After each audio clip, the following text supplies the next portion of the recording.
Ketika saya harus memilih, saya akan memilih yang lebih dominan. Nah, yang tadi di konten sebelumnya Pak Guru bilang itu. Jadi sebelum saya pro atau kontra terhadap IKN, saya ingin menekankan bahwa IKN adalah produk dari kegagalan kita di masa lampau.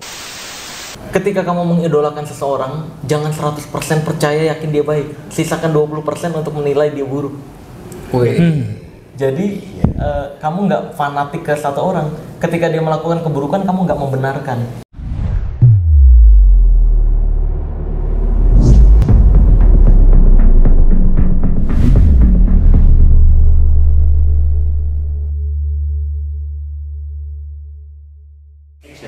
Oke. Ya. Video kali ini gue akan kembali membongkar rahasia di balik pilpres.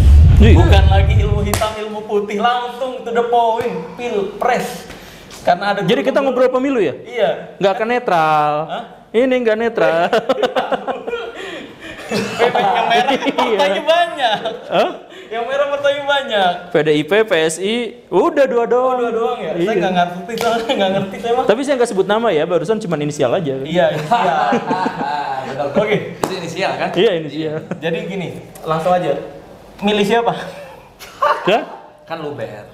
Langsung umum bebas rahasia, nggak boleh tahu juga ya. Nggak boleh tahu. Pak Guru dulu Siapa? Pak Guru ngomong nanti saya bilang. Milih siapa? Ya milih siapa Pak Guru? Sampai oh iya. Udah ada. Kalau Itu ini, ada. Mas Rajo yang belum. Oh, ya enggak, itu ada tulisan Iya, itu. pas. Sampai sejauh ini saya belum mengambil keputusan, belum mengambil pilihan. I see. Ya memang ada kecenderungan, tapi kan ya terlalu banyak variabel yang jadi bahan pertimbangan lah. Iya. Karena gini kan, sekarang ini permasalahannya yang dialami sama netizen atau masyarakat Indonesia, Ya. dia cocok sama capresnya, tapi nggak cocok sama cawapresnya. Itu Iya kan? yang terjadi. Itu yang terjadi. Pembicaraan yang terjadi sekarang. Iya, yang pembicaraan terjadi sekarang. Nah, di lain sisi kita nggak boleh golput dan nggak boleh menyuarakan golput. Jadi kan ini kebimbangan nih. Ya. Kita milih ini, pengen Oke, cawapresnya ini, pengen milih ini, pengen capresnya ini. Nah, ini kan Ya. bingung nih. Bisa custom nggak? Nah itu bisa dicicil gak gitu ya kan? Iya. Nah, itu, menurut sudut pandang Master Jo Sandi dulu deh, itu gimana kalau kondisinya seperti itu? Gini. Boleh. Dia bilang supaya ini. Oke, begini. Atau gini lah, ini yang ditukar-tukar. Oh iya boleh. Siap. Nah, gini, sob.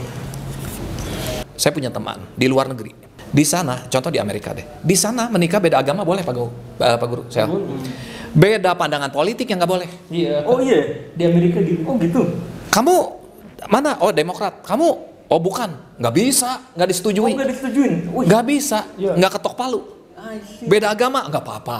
Jadi artinya apa? Ini kental banget ini kekuatannya gitu. Kalau berbeda pandangan politik. Dulu saya ketawain. Sekarang terjadi dong. Terjadi apa? Dengan teman saya ini. Kita sobat loh. Please lah saya bilang. Masa kita ribut? Enggak sih. Lu waduh masih tetap ngotot nih. Aduh please lah. Akhirnya kita belokkan pembicaraan. Nah itu bisa terjadi. Dan kebayang nggak? Kami berteman saja bisa seperti ini, apalagi di luar sana yang tidak saling mengenal atau hanya bisa biasa saja mengenalnya, atau sama sekali lintas provinsi yang sama sekali tidak kenal, Terus yang juga mudah dibumbui dengan ini dan itu. Master Jo, jadi Gimana? pertanyaan balik ke pertanyaan tadi. Ketika capres dan cawapresnya nggak cocok sama Ya, kita, oke. ini kita masyarakat yang salah kah atau gimana tuh sebenarnya? Apakah memang harus memilih yang terburuk, yang terbaik dari yang terburuk atau yang gimana? Ya, kalau saya pribadi ya, saya kan harus memilih Kan juga. jadi bimbang kan masyarakat Iya, kan. harus memilih kan nggak boleh golput ya. Kalau Nanti kalau saya saat nyoblos memilih dua kan nggak boleh juga. nggak kan? mungkin akan jadi tidak sah. Ya jadi itu suara nol dong, tidak diperhitungkan. Ketika saya harus memilih, saya akan memilih yang lebih dominan. Nah, yang tadi di konten sebelumnya Pak Guru bilang itu, saya yang dominan, makanya urusan belakangan aman. Makanya saya akan pilih yang disukai oleh saya itu, yang disukai dalam arti segala macam ya, yang dominannya.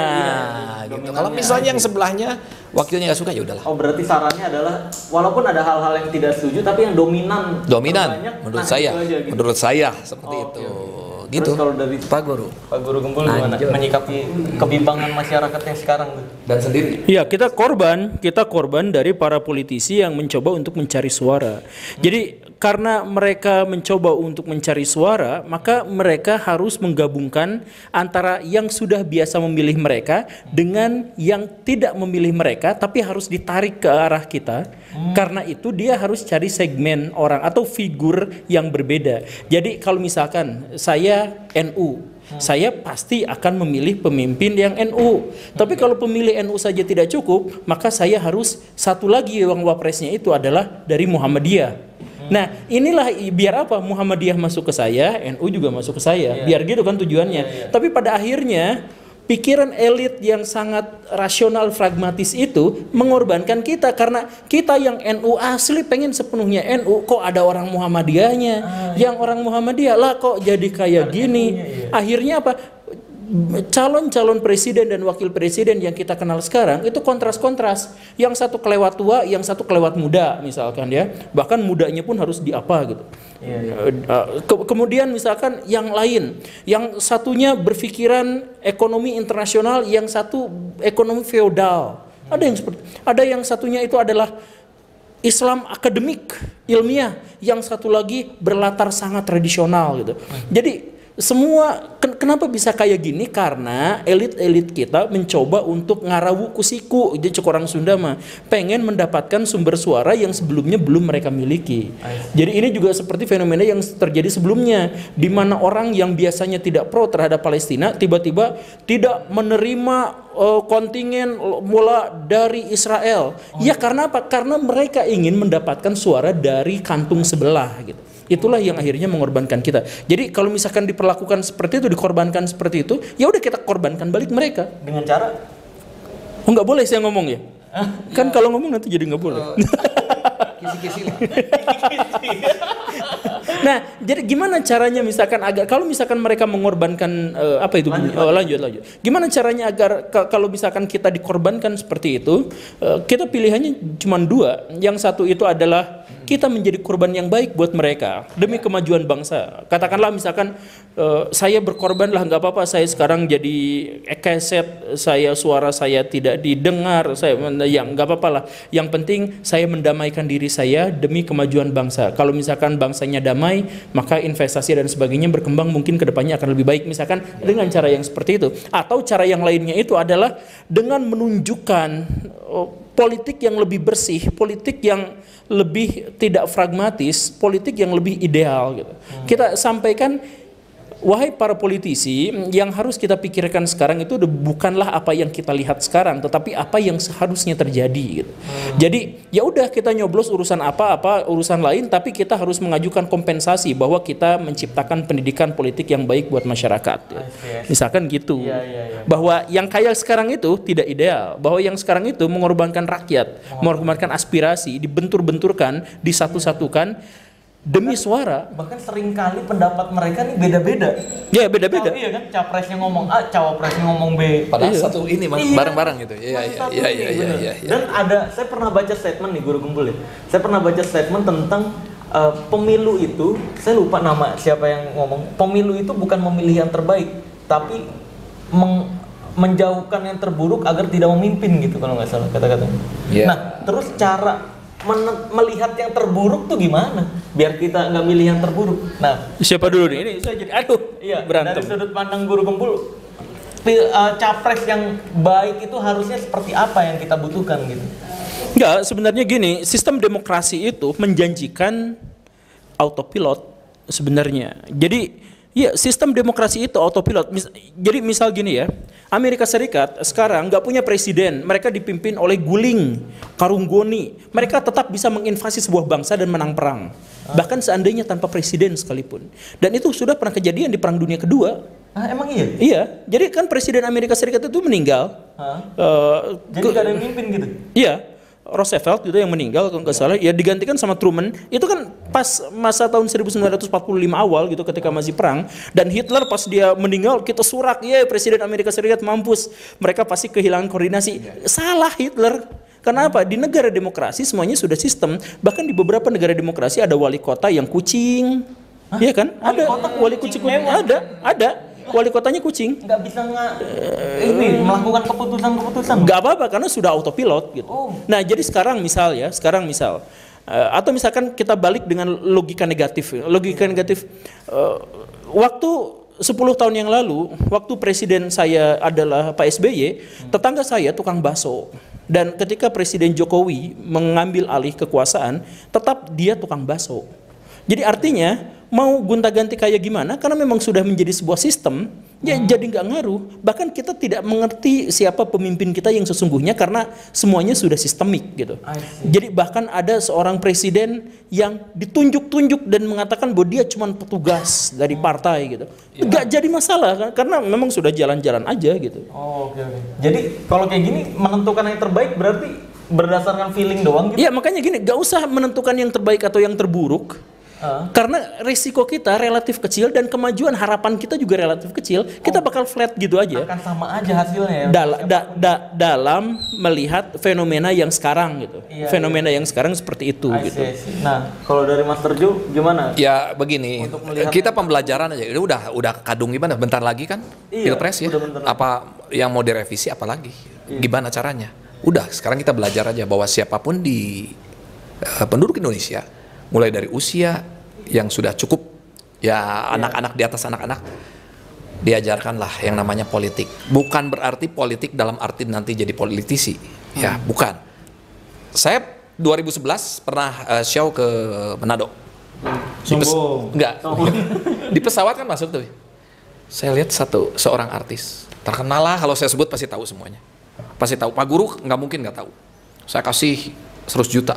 Kalau nggak tahu gitu ya, artinya pasti tahu semuanya. Please lah, saya nggak tahu. Dia sedang baca.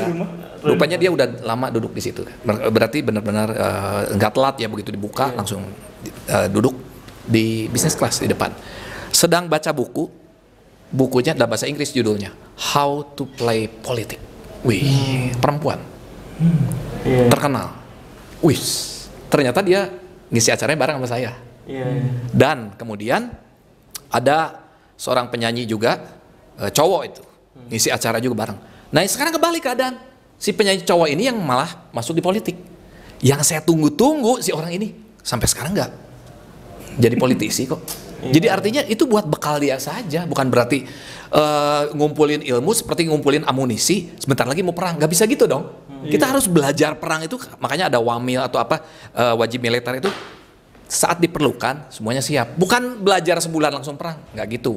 Jadi ya menurut saya sih ini anggaplah pembelajaran. Belajarlah politik, apapun juga, segala sesuatunya di dunia ini ketika ingin mencapai tujuan itu kan politik gitu ya. Definisi politik kan Pak Guru gimana menurut Pak Guru?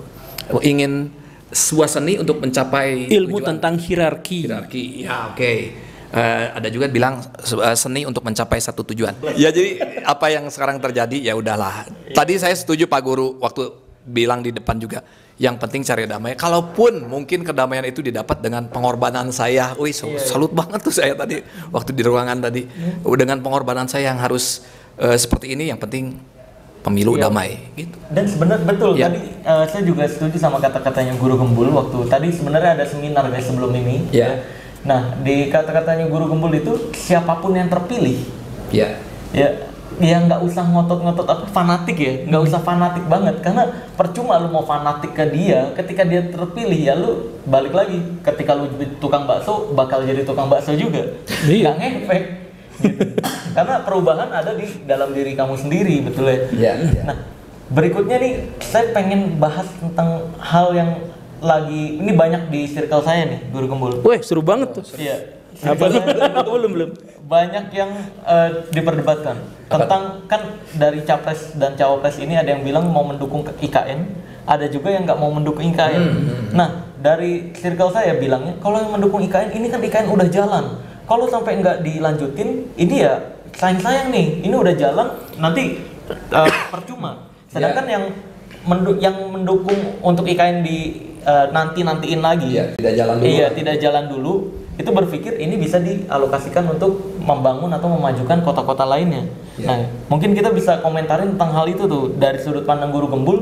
Kalau kondisi negara kita sekarang, apakah memang harus dibangunkah, dilanjutkan atau Pak Guru dulu deh.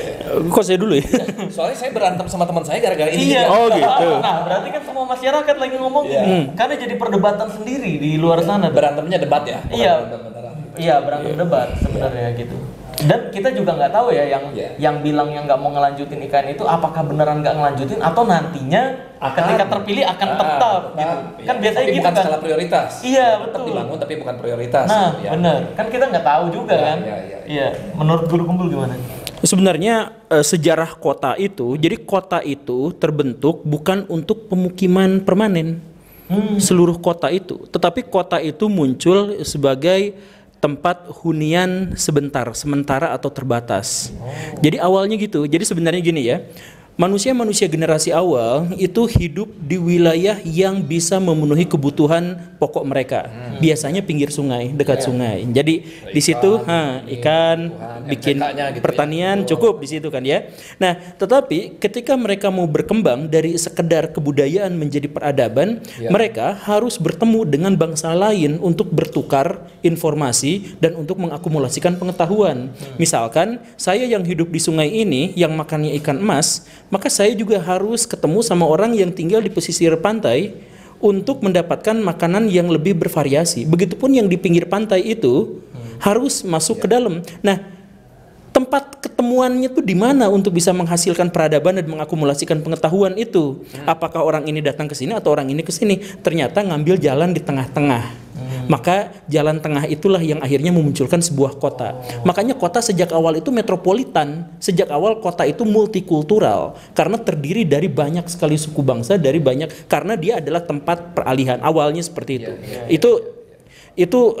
Itu skenario pertama dalam pembentukan kota. Ada skenario pembentukan kota yang kedua, yaitu muncul gara-gara apa? Gara-gara ada kepentingan bersama yang biasanya bersifat sakral. Banyak kota-kota yang muncul gara-gara di tengah-tengahnya itu ada tempat suci. Nah, orang-orang berkumpul di situ gara-gara menganggap bahwa itu suci. Ya, misalkan kota-kota kuno, Olympus, Jerusalem, Athena maksudnya bukan itu ya.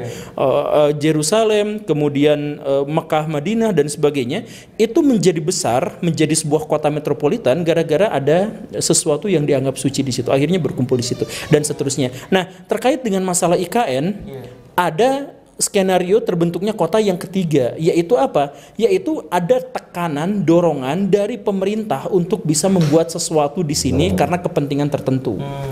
Begitu. Misal yang tadi itu, awalnya di Arab Saudi kota itu cuma ada 3, Mekah, Madinah, Taif, udah gak ada yang lain. Tapi kemudian seiring dengan perkembangan zaman, karena itu menjadi terlalu sakral dan kita mau membangun sistem politik yang agak kotor, maka dibuatlah sebuah kota baru namanya Riyadh. Nah, misalkan begitu. Jadi itu muncul sebagai kota baru karena kota itu ya kuat dengan dinasti politik tertentu dan awal mula dari dinasti politik, tapi itu muncul untuk memisahkan dari tujuan awalnya. Begitu. Nah, jadi terkait dengan IKN itu muncul gara-gara yang terakhir itu. Karena Jakarta terlalu padat, terlalu kumuh, terlalu kotor, tidak layak huni, dan untuk masa depan 20-30 tahun ke depan sudah tidak lagi bisa dihuni dengan baik bahkan oleh orang paling kaya sekalipun. Maka pemerintah mempush untuk menciptakan tidak lagi secara alamiah, tidak lagi secara organik seperti yang tadi itu, tapi karena kepentingan bikinlah sebuah kota nun jauh di sana. Nah, jadi ini sebenarnya adalah kota yang dibangun karena keterpaksaan kita. Karena udah terlalu padat. Karena sebelumnya udah kelewat butut dan tidak mungkin. Kalau misalkan, saya mohon maaf ya, kalau Jakarta terus-terusan dibangun sampai mati pun, sampai generasi berikutnya sekalipun itu tidak mungkin selesai. Karena itu tumpang tindih satu sama lain. Gak ada tata kota yang seburuk Jakarta. Saya harus katakan itu. Nah, jadi terpaksa. Buruk banget ya? Buruk banget. Di Jakarta udah ya? Iya buruk banget lah. Itu Jakarta tuh, ya ampun. Tapi ya sudahlah. Nah, jadi sebelum saya pro atau kontra terhadap IKN, saya ingin menekankan bahwa IKN adalah produk dari kegagalan kita di masa lampau. Kegagalan dalam merencanakan, kegagalan dalam membuat sistem tata kota yang organik gitu, yang makanya seperti yang tadi itu. Gitu, terkesannya. Iya, makanya sekarang itu jadi mendadak gitu. Terkesannya ya betul. Ya, karena terpaksa gitu. Jadi butuh pressure yang besar. Dengar-dengar kan kalau misalkan untuk memang mengurangi populasi di Jakarta nih, jumlah penduduk di Jakarta. Nah, yang pindah kan ke sana cuma pejabat doang tuh dengar-dengar kan. Berarti nggak berkurang dong. Memang Lalu jadi yang dibersihkannya itu hanya politikus-politikusnya aja. Jadi maksudnya gini, pernah nonton film apa itu yang manusia bikin satelit di luar bumi itu yang Elysium. Elysium. Jadi di sana sangat indah ketika bumi sudah terlalu padat penduduk, sudah tidak bisa diselamatkan lagi, maka orang-orang paling kaya akan berkumpul di satu tempat yang paling ideal versi mereka gitu. Nah, IKN dalam hal ini berbentuk seperti itu gitu. Jadi kan malu juga kalau duta besar diperlihatkan banjir, kan malu juga kalau kontingen asing macet-macetan di Jakarta. Jadi nanti tunjukkan saja IKN sebagai simbol. Jadi ini semacam seperti yang dilakukan oleh Bung Karno di zaman dulu gitu. Jadi ini adalah Menara Gading gitu, politik mercusuar gitu. Dan efek samping katanya pemanasan global itu akan lebih terasa, lebih panas dunia gitu. Karena IKN dibangun bener atau mitos? Karena kan katanya paru-paru apa dunia hutan di sana. Iya, hutan di sana banyak sumber. Ya, udah. Kenapa saya terus? Betul. Aku joget-joget. Itu benar atau mitos sih sebenarnya? Ya benar, tapi dalam konteks yang keliru. Jadi pernyataan itu benar, tetapi dalam perbandingan yang salah. Jadi bahkan seandainya kita tidak membuat IKN pun, kita sudah rusak. Dengan itu bikin kerusakan, tapi seandainya itu kita hilangkan itu tetap aja. Misalkan pertimbangannya adalah lahan terbuka hijau menjadi lebih sedikit. Pertimbangannya itu kan. Nah, kemudian pemerintah mengatakan bahwa ini adalah lahan hijau, tetap akan menjadi hijau dan ini adalah smart city yang akan nol emisi, zero emisi apa segala rupa kayak gitu. Tapi sebenarnya di luar itu masalah utama yang menyebabkan pemanasan global itu bukan hanya berkurangnya pepohonan di darat, tetapi pengasaman di laut. Kan 80-85% oksigen dan lebih dari setengah, sekitar 75% karbon dioksida itu siklusnya kan terjadi di laut, bukan di darat. Nah, jadi yang sekarang terjadi itu adalah laut menjadi semakin asam sehingga fitoplankton menjadi lebih sedikit menghasilkan oksigen dan justru malah laut tidak bisa menyerap karbon dioksida dalam jumlah yang memadai, akhirnya pemanasan global itu terjadi gitu. Jadi pemanasan global berarti artinya apa? Sekitar 5 kali lipat lebih besar terjadi di lautan daripada di daratan. Jadi kalau misalkan IKN-nya dikaitkan dengan pemanasan global, itu sebenarnya benar. Tetapi tidak sesuai dengan konteks sekarang. Mau dibangun mau enggak juga tetap pemanasan global terjadi. Global, ya? Karena yang fokusnya itu di laut bukan di darat gitu. Oke. Nah, kalau Master Jo Sandi, gimana sudut pandang terkait perdebatan ini tentang IKN ini? Kan nggak tenang juga negara kan? Saya suka banget dengan Pak Guru tadi bilang teori yang ketiga ya. Ternyata yang munculnya kota itu karena keterpaksaan, memang harus seperti itu. Dari kota yang sekarang ada ini, Jakarta yang sudah seperti itu, yang mungkin dulu pada saat semuanya dibuat, ya mulai dari tata kota di awalnya, semuanya bagus. Tapi ternyata, ini pengamatan saya, terjadi populasi yang luar biasa, pembangunan yang sangat hebat, yang idealnya udah melewati udah overload, kapasitasnya, dan juga saya nggak tahu deh. Kalau saya di Bandung aman-aman aja gitu ya. Kenapa? Karena ke kiri kanan kesananya merata. Jadi orang mau tinggal di Bandung, mau di Lembang, mau di Sumedang, mau di mana sekitarnya hanya beberapa kilo dari Bandung, fine-fine saja. Sekarang orang semuanya ini ke Jakarta. Kenapa? Ada tingkat mungkin ya, ini untuk kepala daerahnya jangan tersinggung. Apakah ada pertumbuhan yang tidak signifikan dengan Jakarta ini? Jadi semua orientasinya ke Jakarta. Dan akibat yang diterima ya udah seperti sekarang. Yang terjadi, dan mau nggak mau dengan segala sesuatu yang darurat dibuatlah IKN. Oke, siap. Nah, sekarang terakhir. Gimana saran ke masyarakat biar nggak ada lagi korban ketika pemilihan presiden? Karena kan yang Pilpres tahun lalu ya, yang lalu tuh banyak banget korban-korbannya nih. Nah, saran ke masyarakat biar nggak berantem, biar bisa nerima apapun pilihan yang terpilih, nah gitu, gimana dari Mas Terjo? Dari saya ya, udahlah, sekarang tinggal beberapa waktu lagi ke depan, mantapkan pilihan, segala sesuatu ada konsekuensinya, pilihan yang memang akan dilakukan Pilpres nanti, kalau pilihan dia itu tidak menjadi sesuai harapan dia, di luar ekspektasi, ya sudah gimana, tetap support dan ya supportlah pembangunan, supportlah negara ini, siapa lagi gitu kalau bukan kita gitu. Jadi kita mau rame-rame, mau ribut-ribut lagi, repot lah. Percuma ya. Percuma lah. Udah tidak akan menghasilkan sesuatu yang baik, malah ada keburukan, malah yang ada nanti korban-korbannya itu bukan perasaan lagi, tapi korban jiwa, dan banyak sekali, dan itu akan turun temurun. Yang tadi perbedaan pandangan politik itu bukan berhenti dia sampai di situ. 2019 pemilu dulu ya, hampir 5 tahun yang lalu. Saya kenal 2 orang yang sampai sekarang masih ribut. Pernah ribut itu masih yang lalu. Karena dia pro fanatik terhadap Prabowo, dia pro terhadap Jokowi. Nah sekarang Prabowo-nya kan Pak Prabowo-nya sudah gabung, tapi dia sakit hatinya bukan sama pemerintah, dengan orang yang dulu berdebat dengan dia, kan konyol. Jadi buat apa gitu? Ya nggak ada untungnya lah. Ya, anak-anak emang nyaman ya. Jadi gimana Guru Gumbul biar pemilihan damai nih, biar nggak berantem, capek juga berantem. Ya, tapi kenapa ibu kota baru tadi itu namanya IKN? Nah itu nggak tahu. Kenapa? Karena presiden kita suka tebak-tebakan ikan ya.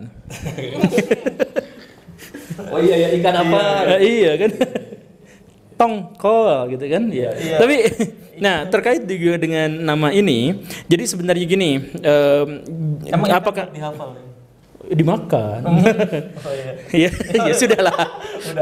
Nanti kita jadi Rocky Gerung berubah mukanya, tidak. Ya udah lanjut. Gimana biar pemilihan damai? Jadi gini, pemilihan kita relatif damai sekarang karena apa? Karena tingkat golputnya tinggi. Karena balik ke topik awal berarti. Iya, tingkat golput yang tinggi berbanding lurus dengan tingkat kedamaian yang lebih dalam pemilu. Karena apa? Menunjukkan warga masyarakat tidak seantusias sebelumnya. Masyarakat menjadi antusias karena ada dorongan-dorongan untuk menjadi fanatik pada salah satu pihak. Karena dorongan menjadi fanatik, maka mereka akan mengkampanyekan bahkan ketika tidak dibayar pada teman-temannya. Maka dari itu tingkat golput itu menjadi lebih rendah. Makanya golput yang tinggi sama dengan pemilu yang lebih damai. Karena apa? Karena tidak ada antusiasme dan tidak ada keinginan yang besar untuk menjadi fanatik. Nah, tapi yang kedua ada masalah berikutnya. Masalah berikutnya itu adalah bahwa setiap manusia yang fanatik pada orang itu adalah manusia yang gagal menemukan kebenaran. Jadi ada sebagian besar orang yang dia tidak bisa menemukan kebenaran internal sehingga dia harus ketergantungan pada figur atau simbol atau tokoh-tokoh tertentu untuk bisa menemukan kebenaran itu di mana. Nah, karena orang-orang itu tidak bisa secara internal menemukan kebenaran dan kemudian dia menggantungkan kebenaran itu kepada pihak lain, katakanlah Prabowo atau Jokowi misalkan, maka mereka akan menjadi fanatik pada Prabowo atau Jokowi itu karena hanya dari situlah dia melihat kebenaran. Nah, masalahnya semakin kita miskin literasi, semakin kita jarang untuk baca buku, semakin kita jarang untuk menelaah, maka semakin besar potensi kita lepas dari kemampuan untuk menemukan kebenaran secara internal. Jadi semakin dalam bahasa yang lebih kacaunya, semakin dungu kita, semakin mudah kita untuk menjadi fanatik. Nah, jadi ketika kefanatikan itu tinggi, maka kericuhan, perpecahan menjadi semakin besar. Gimana caranya agar tidak menjadi ricuh? Jangan ada fanatisme. Gimana caranya agar tidak fanatis? Setiap orang harus bisa menginternalisasikan kebenaran bahkan ketika tidak ada simbol-simbol eksternal sekalipun. Gitulah. Berarti penutupnya ketika kamu ini ada kata-kata bagus nih guys. Gue dari NLP ya, dari dunia Neuro Linguistic Programming. Kata-katanya adalah ketika kamu mengidolakan seseorang, jangan 100% percaya yakin dia baik. Sisakan 20% untuk menilai dia buruk. Jadi kamu nggak fanatik ke satu orang. Ketika dia melakukan keburukan, kamu nggak membenarkan. Gitu. Jadi siapapun presidennya, fokusnya ke keahlian dan kemampuannya, bukan kekurangannya. Biar damai gitu. Mungkin gitu aja. Terima kasih banyak Master Jo Sandi. Terima kasih banyak juga. Jangan golput kalau bisa ya. Jangan golput ya. Goltam, Golmer, Golang. Kita bisa kemana-mana tergantung jadwalnya pas atau enggak gitu kan. Iya. Tawaran dari PKS sama PDIP gede mana? Udah stop.